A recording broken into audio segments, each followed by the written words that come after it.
बम बम महाराज जी, अटल जनशक्ति party के राष्ट्रीय प्रभारी आप हो, और जिस तरह कल किसान दिल्ली के अंदर आए, जो उनको परमिशन दी गई थी, एक ट्रैक्टर रैली कहे या उसको एक मार्च कहे, उस पे आप क्या कहना चाहेंगे? जिस तरह जो घटना दिल्ली के अंदर हुई।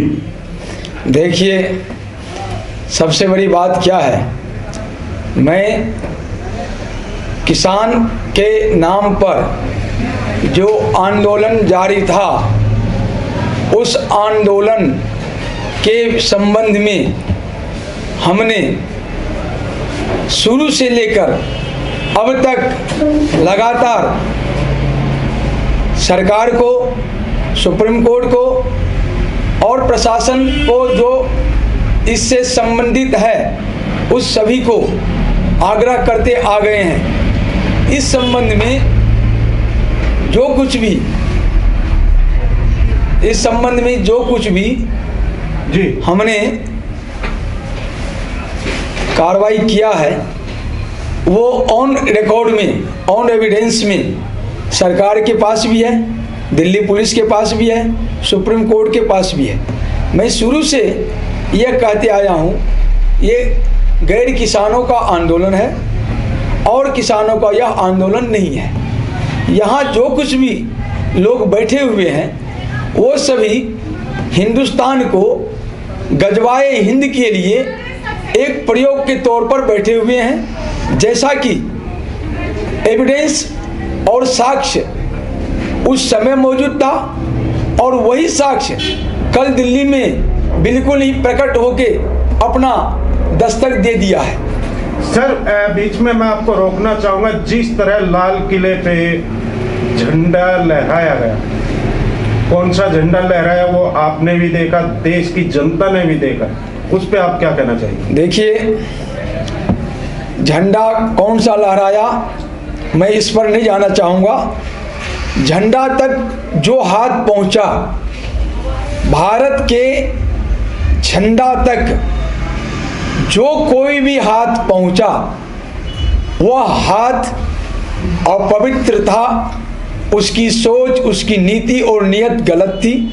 उसने भारत की संप्रभुता को चुनौती दिया है। मैं शुरू से कह रहा था सरकार को, यह हठ आंदोलन भारत सरकार के साथ, संघीय ढांचे के साथ एक अघोषित युद्ध है, और ये युद्ध लड़ रहे हैं, ये किसान नहीं है। किसान के आड़ में, किसानों के पीठ पर, किसानों को बदनाम करके एक गैर किसानों का आंदोलन है। जब और जिस दिन सरकार को कनाडा के प्रधानमंत्री ट्रूडो का दबाव आया, उस दिन सरकार को समझ लेना चाहिए कि ये आंदोलन को खालिस्तानियों का समर्थन प्राप्त है। जिस दिन ब्रिटेन की संसद ने 20-25 सांसद इस आंदोलन को समर्थन दिया, उस दिन सरकार को समझ लेनी चाहिए कि इसको विदेशी ताकत का हाथ है। जिस दिन संयुक्त राष्ट्र महासचिव गुतारेस का इस आंदोलन के ऊपर सरकार को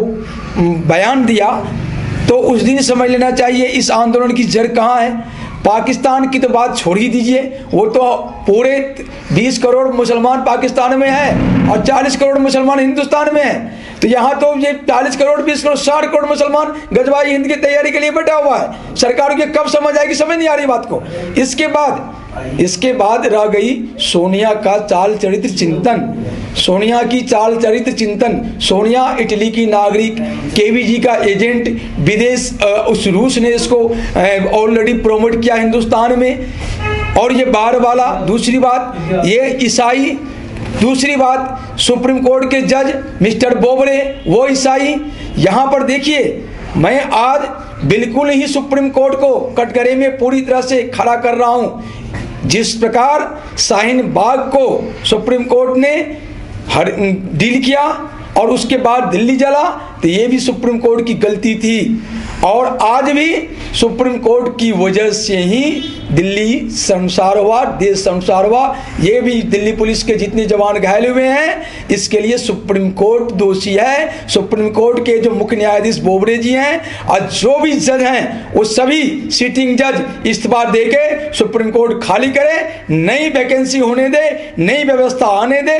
आपकी इन सुप्रीम कोर्ट के जजों की कोई देश को आवश्यकता नहीं है। ये देशद्रोही तत्व से कानून के नाम पर, न्याय के नाम पर ज्यादा देशद्रोही हैं। इन्होंने देखिए, इन्होंने जगन्नाथ मंदिर की रथ यात्रा को रोक दिया, कहा था लोगों की जान हमें पहले प्यारी है। इन्होंने भगवान से पंगा ले लिया, जो संसार के मालिक जगन्नाथ भगवान श्री कृष्ण हैं, उनसे इन्होंने पंगा ले लिया। लेकिन यहाँ अराजक तत्व जो ट्रैक्टर रैली के लिए वहां पर मोटर पर अराजकता फैला के देश को, दिल्ली को हैंग कर दिया था, देश को नुकसान दे रहा था, इसके लिए ट्रैक्टर रैली को रोकने के लिए दिल्ली पुलिस सुप्रीम कोर्ट गई, तो इनको ट्रैक्टर रैली रोका नहीं गया। ये एक ऑर्डर दे देता, no tractor rally. Tractor rally का क्या वजूद है, क्यों, किस लिए? सुप्रीम कोर्ट को चाहिए था, जब कोर्ट में याचिका गई, किसी की भी सुनवाई हो रही थी, तो वो सरकार को कानून रोकने के लिए डायरेक्शन दे रहे हैं। वो एक बार ये नहीं पूछा इन गैर किसानों को, जो तुम्हारी हस्ती क्या है संघीय ढांचों को चुनौती देने का। तुम अगर कानून बदलना चाहते हो, तुम पार्लियामेंट में बहुमत लाके तुम खुद बदल ले। ये नहीं सुप्रीम कोर्ट बोला, ये सुप्रीम कोर्ट नहीं पूछा जो तेरी अहमियत क्या है। सुप्रीम कोर्ट सुनिए, सुप्रीम कोर्ट ने यह नहीं पूछा जो कानून को अगर रद्द कर देते हैं तो क्यों, और कानून को रद्द करते हैं तो विकल्प क्या है। ये आज तक सुप्रीम कोर्ट ने नहीं पूछा। सुप्रीम कोर्ट सबसे बड़ा देश को शर्मसार होने के लिए गुनाहगार है। मैं भारत सरकार से मांग करता हूं कि वो सुप्रीम कोर्ट के मुख्य न्यायाधीश बोबड़े को ईसाई का गेम खेलने के लिए, सुप्रीम कोर्ट के बोबड़े ईसाई, सोनिया ईसाई, केजरीवाल ईसाई, जोगिंदर यादव मुसलमान और सारे खालिस्तानी विदेशी शक्ति मिलके इस देश को आज शर्मसार किया है। इसके लिए सुप्रीम कोर्ट को कटघरा में पूरी तरह खड़ा करता हूं। वही इस्तीफा दे जज साहब, नहीं तो सरकार महाभियोग प्रस्ताव के इनको बाइकआउट करे, वहां से हटाए और जेल में डाल दे। मैं अगर सरकार में होता तो मैं जेल में भी डाल देता सुप्रीम कोर्ट को, जस्टिस को मैं नहीं बख्शता। और मैं आज रामनाथ कोविंद राष्ट्रपति जी को कहता हूं, जो आप एक्सीडेंशियल राष्ट्रपति हैं, देश को आज तक कोई राष्ट्रपति मिला नहीं। प्रधानमंत्री तो मोदी जी जरूर मिले हैं, लेकिन आज तक राष्ट्रपति नहीं मिला। वो कुर्सी हमारी थी, आज हम राष्ट्रपति होते तो राष्ट्रपति के नाम से देश का शासन चलता है, ये स्थिति नहीं होने देते। मजाल नहीं थी ये अराजक तत्व हमारे सीमा में घुस के हमारे दिल्ली पुलिस के सुरक्षा के जवानों के ऊपर लाठी डंडा चलाता और उसको घायल करता और वो हाथ जोड़ के खड़ा रहता। मेरी तो सीधी बात थी, मैंने दिल्ली पुलिस को 1:39 पर क्लियर 100 नंबर कॉल करके बोला फायर करो। पहले दिल्ली पुलिस को अपनी जान की सुरक्षा करना चाहिए था, और अगर मेरी सत्ता होती, शासन में मैं होता, तो मैं सुरक्षा गार्ड को, सुरक्षा कर्मियों को सबसे पहले यह अधिकार प्रदान करता जो आपकी सुरक्षा, तब किसी की सुरक्षा। दिल्ली पुलिस सुरक्षित होगी तो दिल्ली सुरक्षित होगा।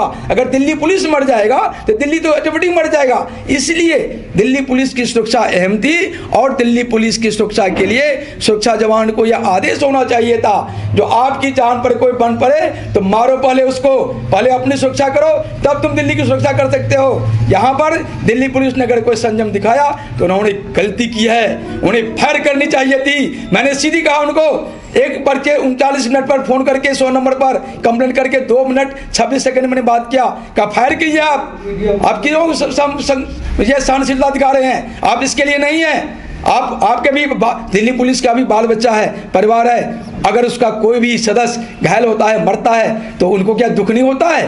तो हमारी क्या जवाबदेही नहीं है दिल्ली पुलिस की सुरक्षा के लिए, जान की सुरक्षा के लिए काम करना?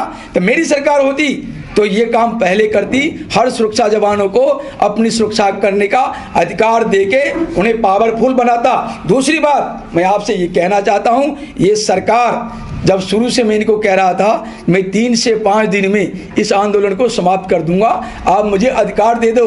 आप बेवजह 12 दौर 11 दौर की बातचीत कर दिए, बुला बुला के बिरयानी खिला रहे हैं, खा रहे हैं, और इनको जिस दिन आप उनको बातचीत किए आप गलत ट्रैक पर उसी दिन गए। आपने गलत ट्रैक पर गया, हमने आपको शुरू से आगाह किया, लेकिन आपने हमारी बात नहीं मानी। क्यों? हम भारत के नागरिक नहीं है?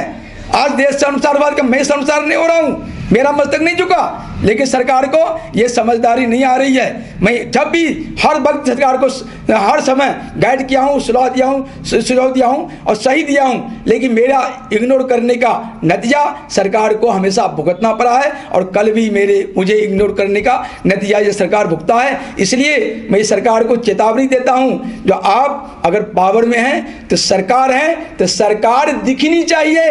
सरकार है नहीं, सरकार है की बात तो सब जानता है, सरकार दिखनी चाहिए। ये सरकार है, देश में शासन व्यवस्था है। आप क्या शासन व्यवस्था दी है देश को? आपने देश को मिट्टी पलित करके रख दिया। आपसे एक छोटा सा उपद्रवी आंदोलनकारी नहीं समझा जा सकता है, क्या आप शासन व्यवस्था देख सकते हैं आप? इसलिए मैं सरकार से आग्रह करता हूं, आगे आप इस प्रकार की गलती न करें। अच्छा रहे। दूसरी बात मैं क्लियर कह रहा हूं, इस मामले में देश को संचार करने के मामले में केजरीवाल, कैप्टन अमरिंदर सिंह, ये दोनों सरकार दोषी है। इन दोनों की सरकार को बर्खास्त करो। उसके बाद जो राजनीतिक पार्टी इसमें देश को संचार करने में प्रत्येक भूमिका निभाया है, उन सभी की राजनीतिक दल को बैन करो। सोनिया को, राहुल को, प्रियंका को, केजरीवाल को, मनीष सिसोदिया को, संजय सिंह को, उसके बाद ममता को, अखिलेश यादव को, वामपंथी जो भी सारे को सीधे अंदर करो। सरकार दिखनी चाहिए, लगनी चाहिए कि देश की आन बान शान के इस आस्तीन के सांप को पालने का क्या जरूरी है। और मैं सरकार से कहता हूं, सुप्रीम कोर्ट से कहता हूं, हाई कोर्ट से कहता हूं, जो कितने एविडेंस चाहिए सोनिया को बंद करने के लिए, कितने एविडेंस चाहिए केजरीवाल को बंद करने के लिए, कितने एविडेंस चाहिए राहुल को बंद करने के लिए, करोड़ लाखों के लाखों एविडेंस है। ऐसे एक एविडेंस छोटी सी गलती लोग करता है, आम जनता करता है, तो उसको जेल में डाल देते हो। यहां इसको गलती पर गलती, हजारों एविडेंस इसके खिलाफ है, तुम कान पर तेल देके बैठे हुए हो। क्या जरूरत है तुम्हारी इस देश में?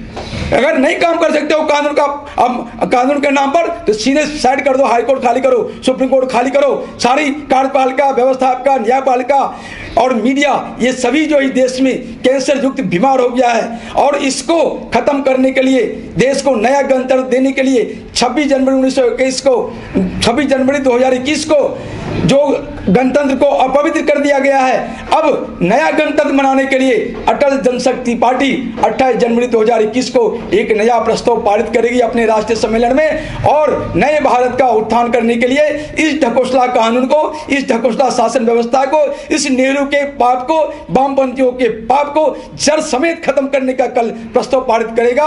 और उसके बाद दिल्ली पुलिस को, सुरक्षा गार्ड को, कोई भी सेना के जवानों को, उनको पूरा अपनी जान की सुरक्षा और उसके बाद किसी की सुरक्षा का अधिकार देते हुए उनको फायरिंग करने का एनी टाइम अधिकार भी देगा और फायरिंग का हथियार भी देगा। ये नहीं लठ लेके भेज देंगे, कोई आगे तलवार लेकर आ रहा है, रट लेकर आ रहा है, हम लठ लेके भेज दिए, खाली हाथ भेज दिए, क्योंकि वर्दी पहन लिया तो हमको ताकतवर हो गए। नहीं, वर्दी के साथ में पावर चाहिए, पावर के साथ में बस ये भी चाहिए, हथियार भी चाहिए। ये सारा चीज देके तब वो सैन्य ताकतवर होगा। Like, share and comment. To subscribe this channel, please press the bell icon.